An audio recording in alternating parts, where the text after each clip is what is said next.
நான் பக்தியில வந்திருக்கேன். ஒரு வேடூர் வந்தார்ல, மான்குட்டி தேடி வந்து இதெல்லாம் பேசினாங்க. ஆமா, ஆனா அவர் மான்குட்டியை தேடி வரலையானே. என்ன எதுக்கு வந்தார்? உன்னே தான் தேடி வந்தேன், உன்னே தான் நான் கல்யாணம் பண்ணிக்க போறேன் அப்படிலாம் சொல்றாருனே. தங்கச்சி அழகாய் பிறந்த காரணத்தினால் யாருனாலும் தேடி வரத்தான் செய்வாரு. மனசுக்கு பிடிச்சால மட்டும் ஏத்துக்க. அதனால முருகப்பெருமானை கும்பிடுற வணங்கிடுவோமா? சொல்ல சொல்ல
வேடனாக வந்தவன் நானே. ஆதியிலே கொடுத்த வரத்தின்படி உன்னை ஏற்றுக்கொள்ளும் காரணம் திருமணத்துக்கு முன்னதாக ஒரு வரம் வேண்டும் சுவாமி. என்ன வரம்? உலக மக்கள் அனைவரும் தெய்வானை பள்ளி என்று அழைக்காமல் பள்ளி தெய்வான சமேத சுப்பிரமணியன் அழைக்க வேண்டும். தாரம் இரண்டாக இருந்தாலும் தரத்தில் முதலிடமே வேண்டும் சுவாமி. காதல் திருமணத்துக்கு ஆதரவு வகையில் உலகத்தில் ஜாதி மதம் மொழி இன பேதம் இல்லாமல் மக்கள் அனைவரும் சமமாக வாழ வேண்டும் என்ற காரணத்தாலே கந்தனின் வாழ்க்கையிலும் காதல் மனத்திற்கு இடம் உண்டு என்பதை உலகம் ஏற்றுக்கொள்ள இன்று முதல் உலகத் தலைவர் மல்லிகை தெய்வானை நினைக்கிறேன். பெண்கள் முன்ன வந்து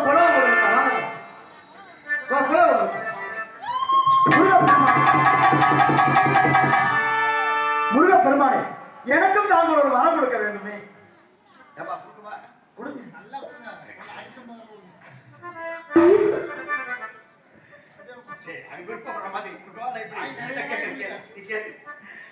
எப்பொழுது பார்த்தாலும் தாங்கள் விடியும் பொழுது இப்படி ராஜகோலத்திலே காட்சி தருகிறீர்கள். சரி, ஒரு நாளைக்காவது உங்களை நான் பழனியில் மாதிரி கோமணத்துடன் பார்க்க வேண்டும்.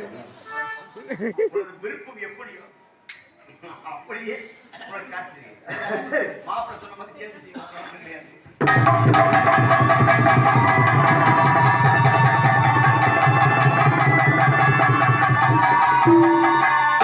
தாமரை மலர்கள் ஆறு அதில் பகல்